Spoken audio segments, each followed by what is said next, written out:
Assalamualaikum warahmatullahi wabarakatuh. Selamat datang saya ucapkan kepada mahasiswa semester 1.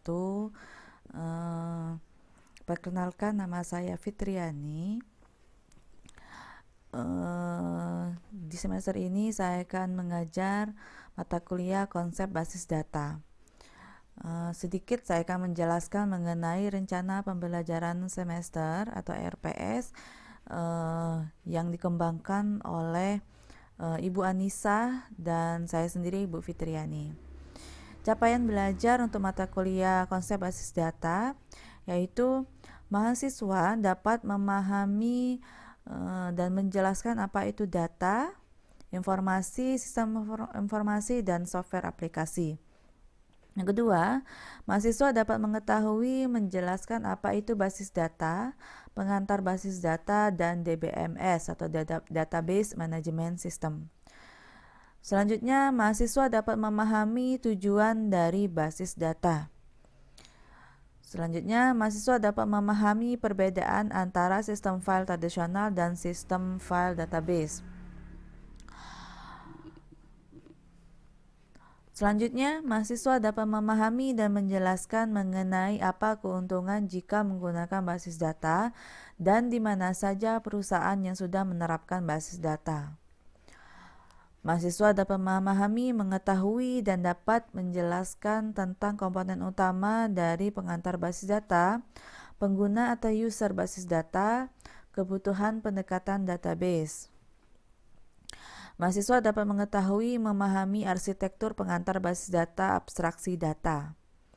Mahasiswa dapat memahami dan menjelaskan hierarki dari data.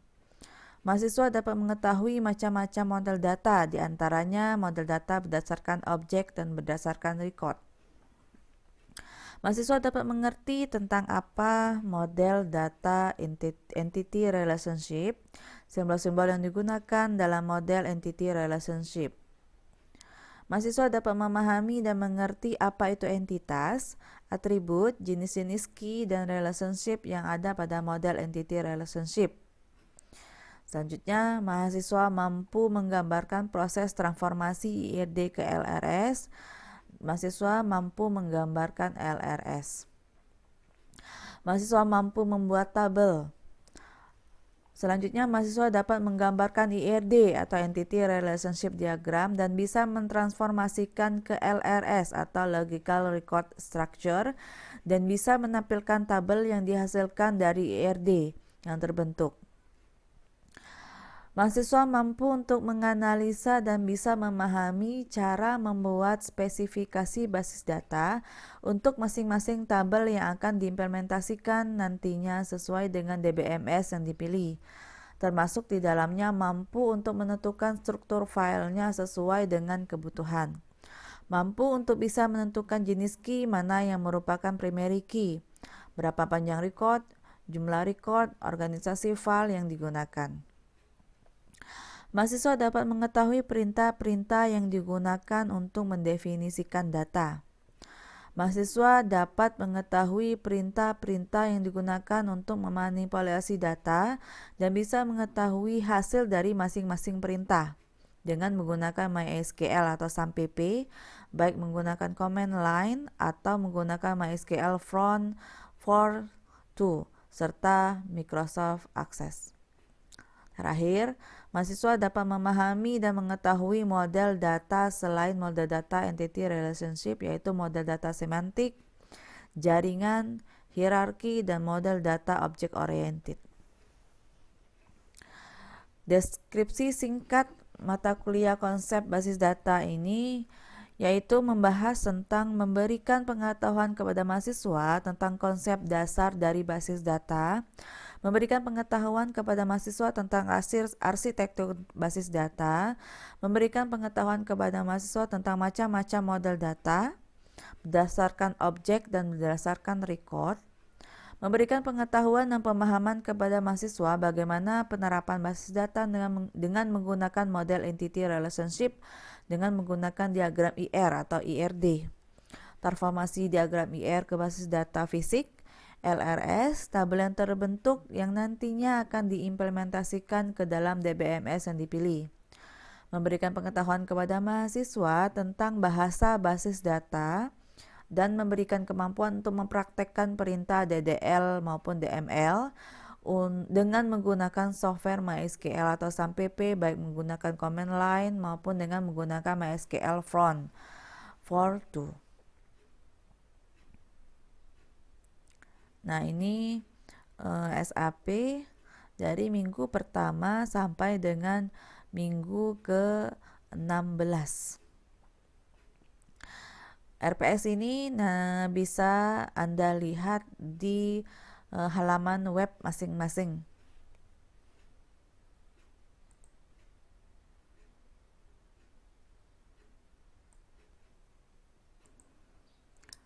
Oke, kita lanjutkan ke materi konsep basis data. Materi ini disusun oleh Bu Anissa dan saya sendiri Bu Fitriani. Kredit untuk mata kuliah ini adalah 3 SKS. Untuk semester 1, mahasiswa jurusan Teknik Informatika. Definisi data. Apa itu data? Data adalah fakta atau observasi mentah yang biasanya mengenai fenomena fisik atau transaksi bisnis. Atau data bisa didefinisikan adalah ukuran objektif atribut atau karakteristik dari entitas seperti orang-orang, tempat, benda atau kejadian. Atau data bisa didefinisikan yaitu representasi fakta yang mewakili suatu objek seperti pelanggan, karyawan, mahasiswa, dan lain-lain yang disimpan dalam bentuk angka, huruf, simbol, teks, gambar, bunyi, dan kombinasinya. Jadi data itu adalah fakta. Fakta adalah kebenaran. Maksudnya, contohnya di sini adalah pelanggan. Di pelanggan ada data apa? Dalam yang melekat pada diri pelanggan. Ada yang pastinya nama, ada yang namanya tempat tinggal, ada yang namanya mungkin ada nomor handphonenya, atau mungkin emailnya, dan lain sebagainya. Karyawan, apa yang melekat pada diri karyawan? Fakta yang ada pada diri karyawan. Yang pastinya ada namanya, alamatnya, mungkin butuh jenis kelamin. Apalagi nomor handphone, email, dan lain sebagainya. Mahasiswa, apa fakta yang melekat pada diri mahasiswa? Ada NIM, nomor induk mahasiswa, ada nama mahasiswanya, alamatnya, ada jenis kelaminnya, nama orang tuanya, dan lain sebagainya. Nah, itu yang namanya data.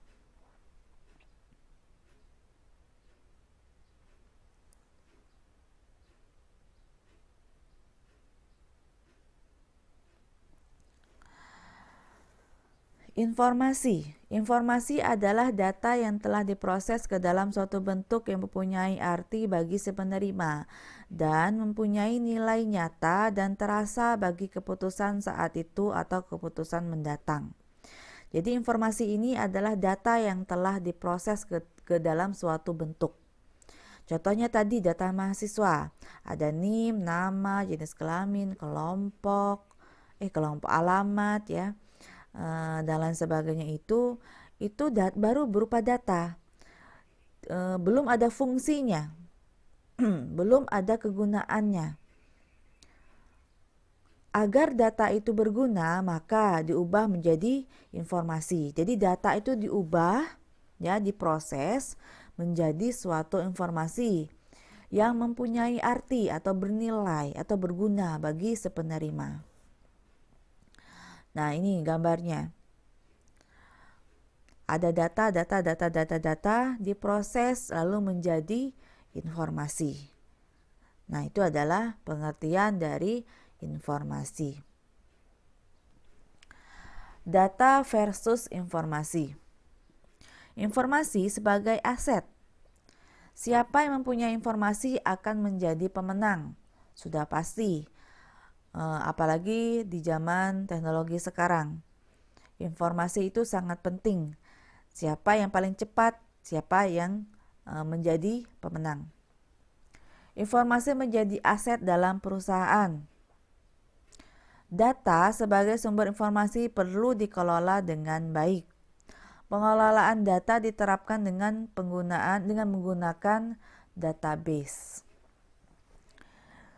Jadi itu informasi. Sistem informasi versus software aplikasi. Sistem informasi merupakan kombinasi teratur apapun dari orang-orang, hardware, software, jaringan komunikasi, dan sumber daya data yang mengumpulkan, mengubah, dan menyebarkan informasi dalam sebuah organisasi. Sistem informasi juga adalah sekelompok elemen yang saling berhubungan atau berinteraksi sehingga membentuk satu kesatuan.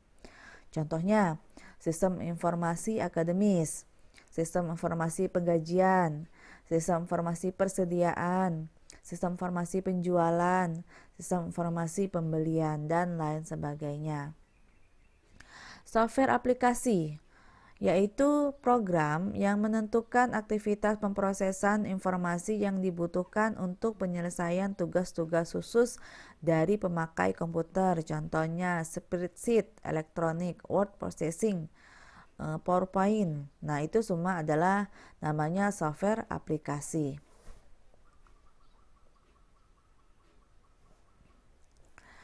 Database dan sistem informasi. Manajer menggunakan pengetahuan yang diturunkan dari database untuk keunggulan kompetitif atau pengambilan keputusan. Jadi menggunakan pengetahuannya yang diturunkan dari database untuk keunggulan kompetitif atau pengambilan keputusan. Sedangkan profesional IT atau TI atau teknik informasi menganalisa kebutuhan-kebutuhan dan merancang dan mengimplementasikannya. Apa itu basis data? Secara harfiah, basis data atau database berasal dari kata basis dan data. Ada dua kata yaitu basis dan data. Basis yaitu markas atau gudang, tempat bersarang atau berkumpul, atau bisa juga dikatakan dasar. Itu basis. Sedangkan data adalah representasi fakta dunia nyata suatu objek.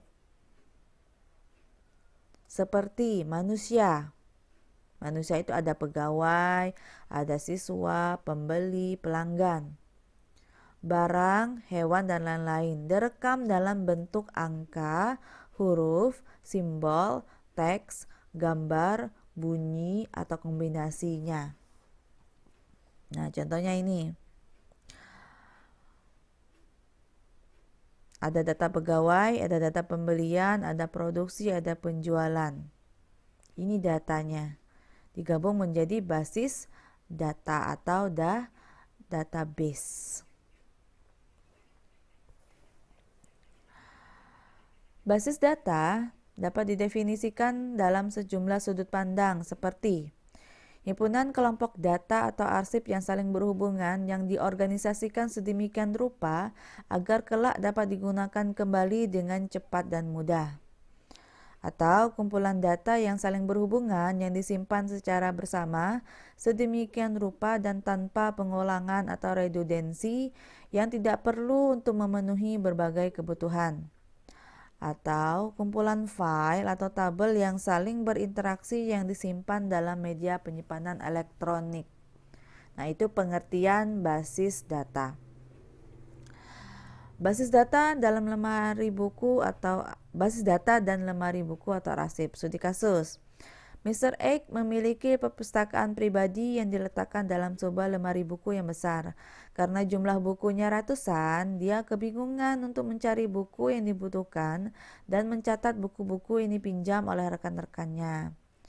Apa yang Anda sarankan kepada Mr. X supaya perpustakaan yang dimiliki lebih menjamin kemudahan dan pengelolaannya? Yang pertama, melakukan pengelompokan atau klasifikasi buku yang dimiliki. Yang kedua, memberikan penomoran kode tertentu untuk masing-masing buku, nilainya yang berbeda antara satu dengan yang lainnya. Dan yang ketiga, menempatkan buku-buku dengan urutan tertentu agar mudah untuk dicari. Basis data dan lemari buku memiliki prinsip kerja dan tujuan yang sama. Prinsipnya adalah pengaturan data atau buku, dan tujuan utamanya adalah kemudahan dan kecepatan dalam pengambilan kembali data buku. Nah, dari 3 saran yang diberikan ini tujuannya untuk memudahkan atau mempercepat dalam pengambilan buku. Sama dengan basis data. Hanya kalau arsip buku atau lemari buku ini kita lihat di rak.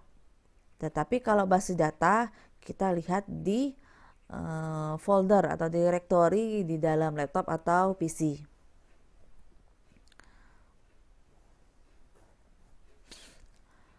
Suatu media penyimpanan atau hard disk dapat menempatkan lebih dari satu basis data dan tidak semua bentuk penyimpanan data secara elektronik dikatakan basis data.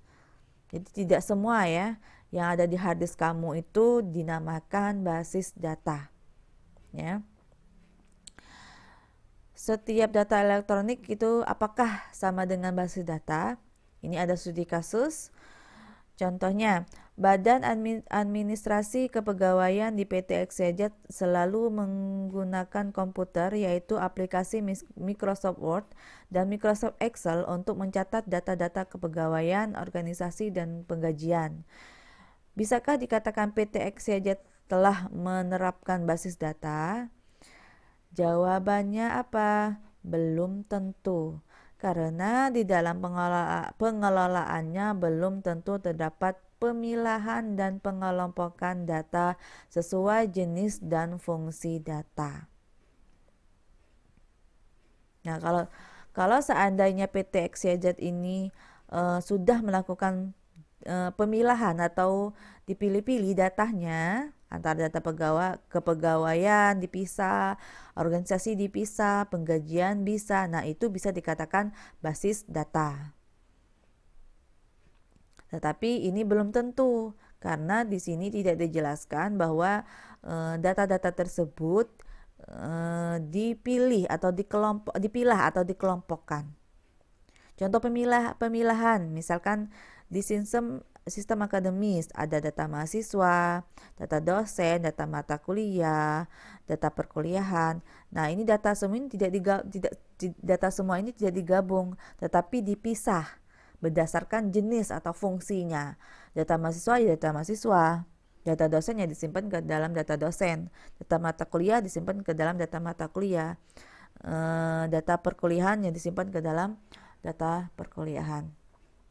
Nah, itu sedikit dari saya mengenai basis data.